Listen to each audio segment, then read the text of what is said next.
Et à un moment donné, je me suis amusé, ayant fait un bouquin extrêmement sérieux, je me suis amusé à prendre le contrepoint de mon propre bouquin, et je démontre donc d'un petit sous-chapitre, je démontre que Christophe Colomb, en fait, était belge.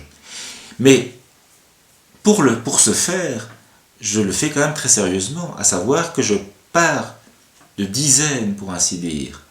Il y a au moins 10, 15, si pas des dizaines d'indices qui vont en fait dans ce sens. Donc au final, c'est une absurdité, mais qui mise ces indices mis dans les mains de gens aux mauvaises intentions, et je suis même étonné que ça ne soit jamais arrivé, il y aurait moyen de développer réellement cette théorie. Par exemple, si ça vous intéresse que j'en dise davantage, Christophe Colomb était très atypique pour un Méditerranéen.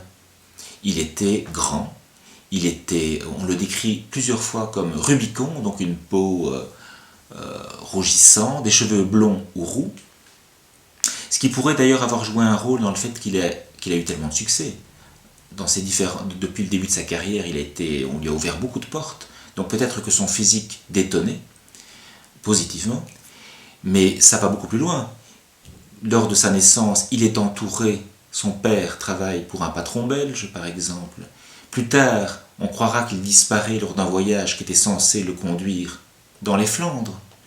On va même aller plus loin, et dans un bouquin très érudit d'un grand homme, un grand historien malheureusement décédé il n'y a pas très longtemps, Jacques Herse, on parle d'une ville, ou en tout cas d'un lieu qui aurait été construit par les Espagnols, qui s'appelait Bruxellas.